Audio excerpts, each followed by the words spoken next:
बूढ़ी औरत की मदद। एक लड़का पैदल किसी रास्ते से जा रहा था।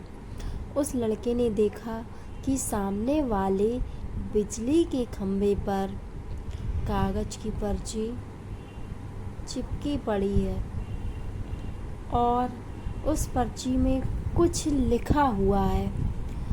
वो लड़का थोड़ा नज़दीक जाकर पर्ची में क्या लिखा है वो देखने लगा। उस कागज की पर्ची में लिखा था, कल इस रास्ते से गुजरते वक्त मेरे 100 रुपये कहीं गिर गए थे। मैंने ढूंढने की बहुत कोशिश की लेकिन मुझे वो नहीं मिल रहे। कृपया इस रास्ते पर कहीं भी किसी को भी मेरे 100 रुपये मिले तो इस पते पर पहुंचा देना। पर्ची में उसका एड्रेस भी लिखा हुआ था। लड़के को ये पर्ची पढ़कर उस एड्रेस पे जाने का मन करने लगा। वो लड़का उस एड्रेस पे जाने के लिए आगे बढ़ने लगा। उस एड्रेस पे जाकर लड़के ने देखा कि वहाँ पर एक झोपड़ी है। लड़के ने बाहर से आवाज़ लगाई तो उस झोपड़ी में से एक वृद्ध औरत लाठी के सहारे बाहर आने लगी। लड़के को पता चल गया कि वो वृद्ध औरत सिर्फ अकेली ही इस झोपड़ी में रहती है। वो लड़के ने उस वृद्ध औरत से कहा कि माँ जी, आपके 100 रुपये जो गिर गए थे वो मुझे मिले हैं। ये रहे आपके 100 रुपये। उस लड़के की बात सुनकर वो वृद्ध औरत रोने लगी और कहती है कि बेटा, अब तक करीब 15 से 20 लोग मुझे 100 रुपये देकर जा चुके हैं। बेटा, मुझे ठीक से दिखाई भी नहीं देता है और मुझे पढ़ना लिखना भी नहीं आता है।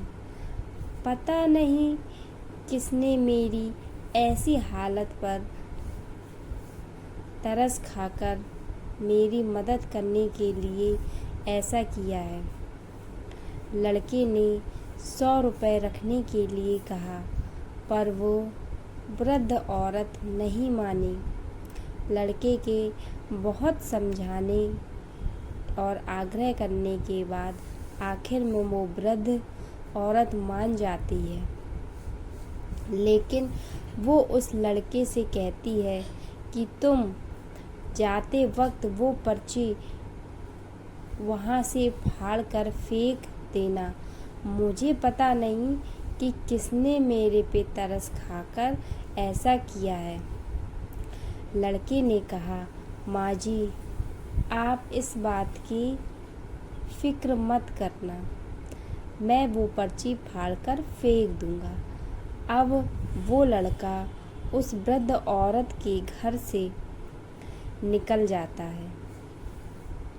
थोड़ी देर चलने के बाद उस लड़के ने सोचा कि आखिर मुझसे पहले आए हुए उन 15-20 लोगों को भी इस माँ जी ने वो पर्ची फाड़ने के लिए कहा होगा, लेकिन उनमें से किसी ने भी पर्ची को नहीं फाड़ा, तो फिर मैं क्यों फाड़ दूँ। वो लड़का उस पर्ची को बिना फाड़े ही वहाँ से चला जाता है।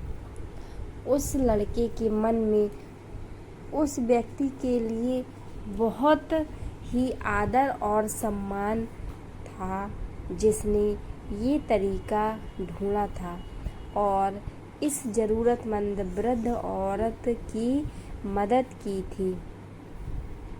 इस कहानी से हमें शिक्षा मिलती है कि हमारे मन में सिर्फ किसी ज़रूरतमंद की मदद करने की इच्छा होनी चाहिए, क्योंकि मदद करने के तो बहुत सारे तरीके होते हैं।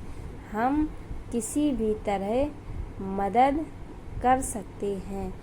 तो बच्चों, आज आपको ये स्टोरी कैसी लगी हमें कमेंट में ज़रूर बताएं, और ऐसी ही स्टोरी सुनने के लिए हमारे इस चैनल को सब्सक्राइब करिए, वीडियो को लाइक करिए।